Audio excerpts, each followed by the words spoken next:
Hello, everybody. It's week 6 in Missouri high school football, week 5 over on the Illinois side, and the High School Sports Caravan will bring you all the action this Friday night. I'm Jim Powers. Glad to have you with us, and joined as always, my good friend John Edwards. And John, let's real quick recap last week and what a fantastic battle we saw over at Francis Howell on Friday night.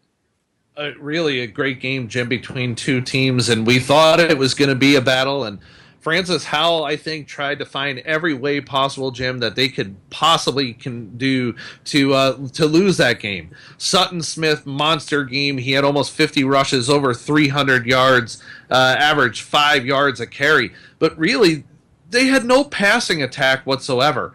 It got to a point during the broadcast, I said to my colleague Todd Schumacher, maybe they need to go to a Wildcat just because you'll get an extra blocker for Sutton Smith in a lineup. And their passing attack in that game was non-existent. It was all Sutton Smith all night long. They didn't even have a change of pace. Desmond Nebo still injured. He was injured way back in week 1.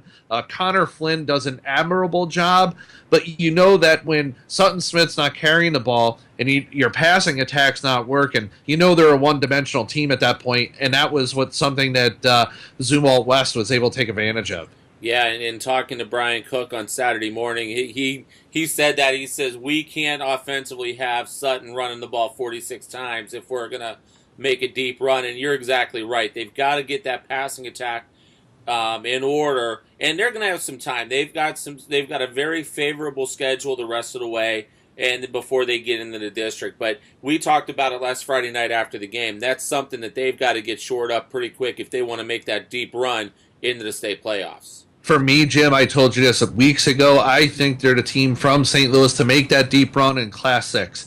After last week's game, I'm not so sure because they don't have any confidence in their passing game whatsoever. Players like J.D. Kohler, who've excelled over the last couple of years, were non-existent last weekend in their passing attack. And they really, over the next couple of weeks, need to start exploiting the fact that some of these other teams that are going to be 8-9 guys in a box, you're going to get one-on-one coverage to the outside. They need to take advantage of some of that moving down the road.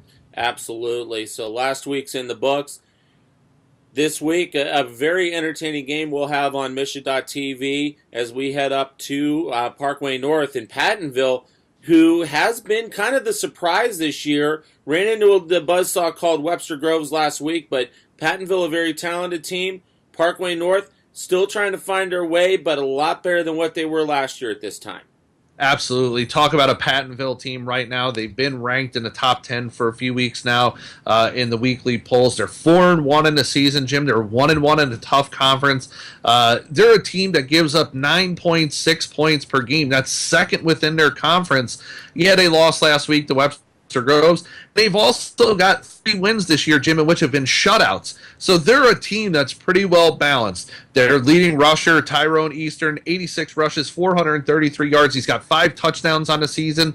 And then you look at their quarterback, Caleb Ellerby, 9 touchdowns on the season. So, Tyrone Eastern's got 8 touchdowns and Ellerby's got 9. But he's 5 yards per carry. Ellerby, almost 1,200 yards. He's got 9 TDs, 4 interceptions for the season. And he's got a decent receiving core, too. So you're looking at a really balanced offense for Pattonville. Absolutely. And we know about the Bob Bunton patented defense up at Parkway North. And I'm sure they're going to come out ready to rock and roll on Friday night. Bob Bunton in his 33rd year at Parkway North, 2-3 on the year. They're 1-1 within the conference. They lost to Kirkwood last week, but talking to Bob Bunton, he said, "Hey, listen, my team played really well, and for my team, I want to have this team ready to go for week 10." And this is a guy that's starting 2 freshmen on the offensive line, something he's never had to do in his career at Parkway North. He's loaded with tons of youth and inexperience. He's got a ton of sophomores on his team, led the way by Roosevelt Abram. He's not going to play. He's leading the team with 5 touchdowns, and he leads the team in rushing yards. He's not playing tomorrow night. So he's out of the lineup. Ryan Smith is going to get a bulk of work. He's just a sophomore, Jim. 47 carries, 318 yards, 6.8 yards per carry. He's got a couple of touchdowns on the season. This is a team that's built around the run, so they're going to really lean a lot on Ryan Smith. Luke Hertzler on the other side, 48% passing 48% on the passing side, 5 TDs, 5 interceptions. Tomorrow night for him is going to be a key test. If this team is looking to play Week 10, the quarterback has to be better to control the ball. 5 touchdowns, 5 interceptions for the year.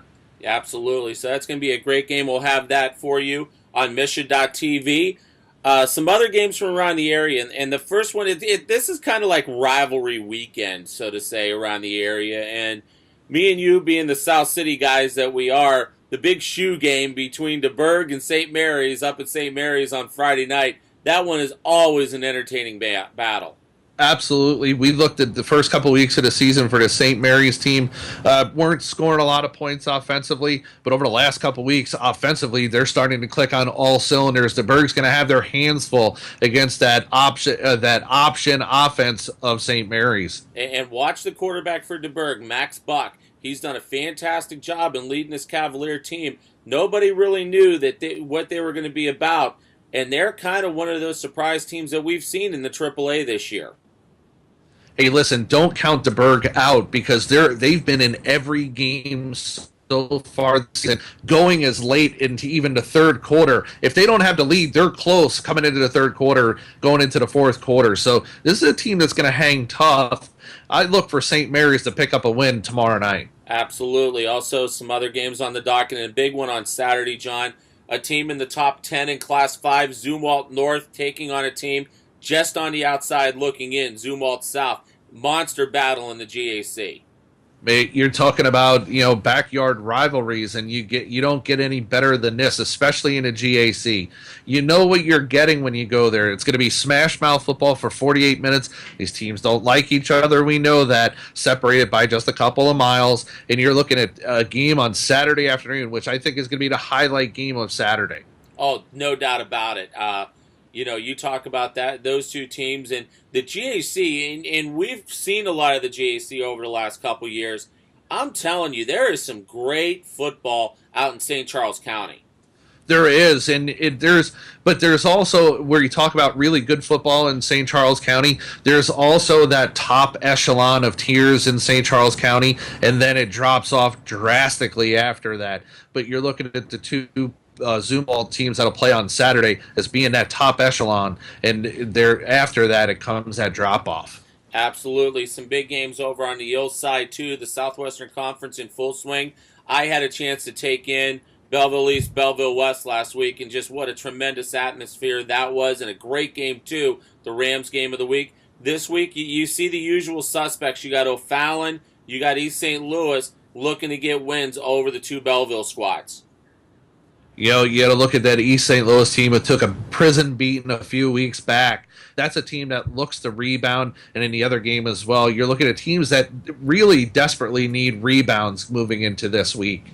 Absolutely, John. We got a big week coming. We got a big bunch of weeks coming up. We're going to have next week some doubleheader action on Mission.tv and the High School Sports Caravan. We'll go up and see St. Dominic's for the first time this year as they take on Lutheran St. Charles. Also going to have some softball and some volleyball coming up over the next couple weeks as well. So we got a very, very full docket of stuff the rest of the way during the fall season.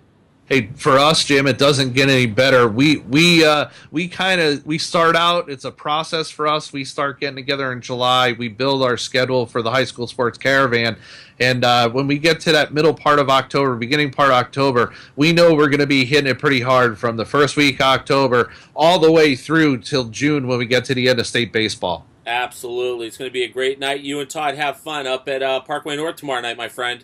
Absolutely, buddy. John Edwards and Todd Schumacher on the call tomorrow night. It will be Pattonville taking on Parkway North on Mission.tv. Make sure you join me and Charlie Marlowe, Zach Choate, and Earl Austin Jr. on the Fox 2 Prep Zone at 10:20 as we break down all the highlights and all the games. And then we'll be back right here on www.highschoolsportscaravan.com next week as we preview Week 7. The home stretch starts this week in high school football. Have a great week, everybody.